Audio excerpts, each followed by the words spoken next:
पहलगाम हल्ल्यामुळे प्रत्येक भारतीयाचं रक्त सध्या सळसळतं। पंतप्रधान मोदींचा मन की बात मधून संवाद। हल्ला दहशतवाद्यांचा भ्याडपणा दाखवणारा होता। देशासमोरच्या संकटाविरुद्ध लढण्यासाठी दृढपणा दाखवला पाहिजे। मोदींचं एकजुटीचं आवाहन। दहशतवादी हल्ल्यात जीव गमावलेल्यांना न्याय मिळेल, पंतप्रधान मोदींची ग्वाही। मन की बात या कार्यक्रमातून संवाद साधताना अत्यंत दुःख होत असल्याची मोदींकडून भावना व्यक्त। संरक्षण मंत्री राजनाथ सिंग आणि सीडीएस अनिल चौहान यांच्यात बैठक। पहलगाममधील दहशतवादी हल्ल्याच्या पार्श्वभूमीवर कार्यवाहीची रणनीतीवर चर्चा। पाकिस्तानचा महाराष्ट्रात आलेला एकही नागरिक बेपत्ता नाही। माधाच्या रिपोर्टनंतर मुख्यमंत्री देवेंद्र फडणवीसांकडून स्पष्ट।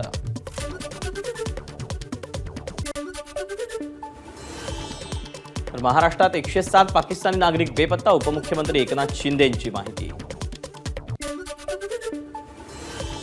खासदार सुप्रिया सुळेंचं मुख्यमंत्री देवेंद्र फडणवीसांना पत्र। पहलगाम हल्ल्यात मृत्युमुखी पडलेल्या नागरिकांच्या कुटुंबियांना नागरी शौर्य पुरस्कार देऊन गौरवण्यात यावं, तसंच कुटुंबातील एका व्यक्तीला शासकीय नोकरी देण्याचीही मागणी।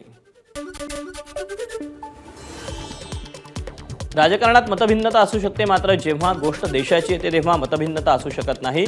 पहलगाममध्ये झालेल्या हल्ल्यानंतर शरद पवारांचं भाष्य। जम्मू काश्मीरचा विकास थांबला पाहिजे या उद्देशानं दहशतवादी हल्ला। छगन भुजबळांची प्रतिक्रिया। मात्र आपण या लढाईत एकत्र राहिलं पाहिजे, भुजबळांचं आवाहन। पाकव्याप्त काश्मीर काबीज करा, हवं तर युद्ध करा। अगदी सर्जिकल स्ट्राईकची पुनरावृत्ती केली तरी चालेल। दहशतवादी हल्ले रोखण्यासाठी रामदास आठवलेंचा आक्रमक सल्ला। दहशतवादी हल्ल्यानंतर नवनीत राणांचा पाकिस्तानवर हल्लाबोल। भारताकडे वाकड्या नजरेनं पाहण्याची पाकिस्तानमध्ये ताकद नाही। पाकिस्तानच्या भुट्टोला मोदी भुट्ट्यासारखं भासतील, पाणीच नाही तर अन्न पण बंद करू, नवनीत राणांचा इशारा। दहशतवादी हल्ल्यानंतर अभिनेता अतुल कुलकर्णी काश्मीरमध्ये। आता दहशतवादाला हरवायचे, अतुल कुलकर्णींचं आवाहन। जम्मू काश्मीरमधील जौनपुरामधील सक्रिय दहशतवादी अदनान शफीचं घर उद्ध्वस्त। तो 1 वर्षापूर्वी दहशतवादी संघटनेत सामील झाला आहे। जम्मू काश्मीरमधील कुपवाडामध्ये आणखी एका दहशतवाद्याचं घर उद्ध्वस्त। लष्कर तैयबाचा दहशतवादी फारुक तिदवानचं घर जमीनदोस्त।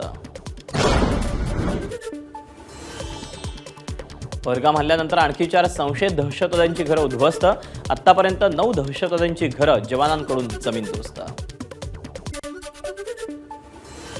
पहलगाम हल्ल्यानंतर सुरक्षा यंत्रणा अलर्टवर। श्रीनगर आणि इतर महत्त्वाच्या गावांमधील एसटी स्टँड, हॉटेल परिसरात हे सर्च ऑपरेशन। काश्मीरमध्ये मोठं कोम्बिंग ऑपरेशन। दहशतवाद्यांना मदत करणाऱ्या 446 पेक्षा जास्त लोकांना घेतलं ताब्यात। पाकची कोंडी करण्यासाठी हालचाली।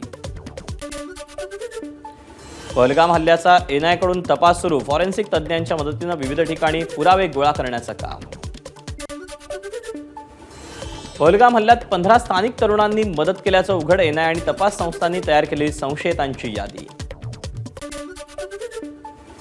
पहलगाममध्ये काही स्वयंसेवी संस्था आणि भाजप समर्थकांचा निषेध मोर्चा। तिरंगा आणि काळे झेंडे घेऊन स्थानिक लोक मोर्चात सहभागी।